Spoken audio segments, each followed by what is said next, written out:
Ça y est, bonjour à toutes et à tous. Nous allons donc vous proposer notre sélection pour cette semaine. Nous avons retenu pour vous le 1er mai, Journée internationale de lutte des travailleurs.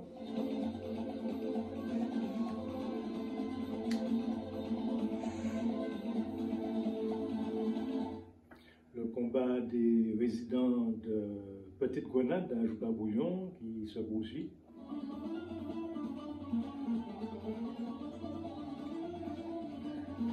Et puis le 24e convoi bas réparation qui va se dérouler donc depuis la semaine prochaine.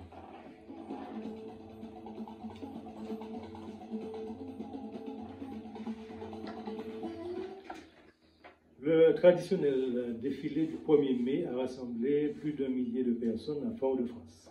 Cette journée de commémoration obligatoirement chômée et payée symbolise de longues luttes des travailleuses et des travailleurs pour leurs droits. Les capitalistes, aidés de leurs forces de répression, ont cherché par tous les moyens à empêcher toute émancipation sociale, à enlever de l'esprit des combattants l'idée de s'unir pour obtenir la victoire. En 1887, aux États-Unis, 5 syndicalistes sont condamnés à mort sans preuve, accusés à tort d'être les responsables d'un attentat contre les forces de répression. Le 1er mai 1891, à Fourmies, en France, les forces de répression assassinent 10 personnes, dont 2 enfants de 11 et 13 ans. Ceux qui ont pour souci de gommer la lutte des classes dénomment le 1er mai jour où l'on fête le travail. Mais ceux qui connaissent la lutte savent que c'est une journée où est célébrée au niveau international la lutte des travailleuses et des travailleurs. Le défilé du 1er mai a rassemblé plus d'1 millier de personnes dans les rues de Fort-de-France. En tête de cortège, le drapeau palestinien, une banderole qui dénonce le massacre des Palestiniens et l'affirmation que la Palestine doit vivre. Tous avaient à l'esprit le génocide en cours perpétré par l'armée sioniste d'Israël, aidée massivement par les Occidentaux. Le bilan affiché est très lourd, plus de 34 500 morts, dont 14 000 enfants.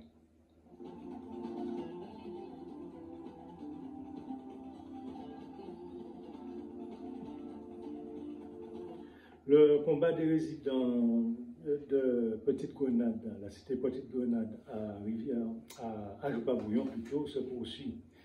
Des habitants de cette résidence ont bénéficié en 1987 d'un contrat de location-vente d'une durée de 15 ans qui leur permettait au terme de devenir propriétaires de leur logement. Mais tout ne se passe pas comme prévu.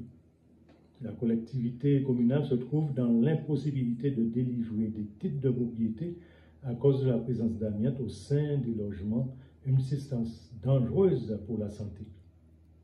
Ces logements doivent être en effet livrés sans amiante aux bénéficiaires. Or, le coût de désamiantage est très important et constitue là le nœud du problème. Les résidents se sont constitués en comité défensement Maïcité Grenade, la Joupa-Bouillon, pour défendre leurs droits. Ce comité mène la lutte depuis de nombreuses années et a remporté plusieurs victoires, y compris sur le plan juridique. Alors que tout semblait aller dans le sens d'une résolution définitive, notamment avec l'accord conclu avec Cap-Nord, c'est justement ce dernier, un communiqué de ce dernier, cette dernière collectivité par lequel elle déclare qu'elle fera une nouvelle enquête sur cette problématique qui a ravivé les inquiétudes du comité de défense. Ils ont donc décidé de se mobiliser à nouveau pour faire entendre leur mécontentement. 24e convoi bas réparation. Nous besoin, nous, en nous voyer devant. C'est ainsi qu'est annoncé le traditionnel convoi bas réparation qui va s'élancer de la commune de Sainte-Anne ce 13 mai pour rejoindre celle du prêcheur le 21 mai prochain. Jean-Guy Couvert et Véronique Monjean sont respectivement parrains et marraines du convoi. Le thème de cette année est « Réparation pour Palanche Machucan Pays ». Mais en prélude au convoi bas réparation, il y a le convoi Timon qui est programmé au mercredi 8 mai à 9 h enfin de 9h jusqu'à 19h, à l'ancienne école maternelle du Carbet. Sur le flyer annonçant l'événement, on peut lire ceci. Depuis maintenant 24 ans, le MIAN, Mouvement international pour les réparations, initie durant le mois de mai, à l'occasion de la commémoration de la révolution anti-esclavagiste du 22 mai 1848, le convoi Bar Réparation.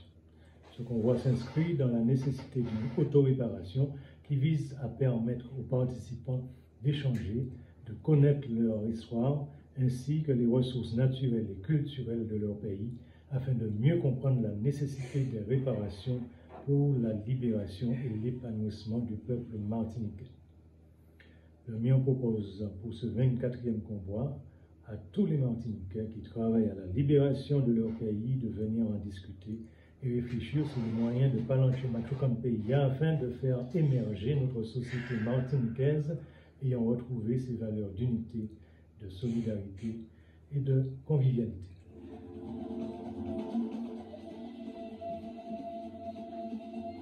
Nous terminons donc notre petite séance d'information par notre parole fondante habituelle.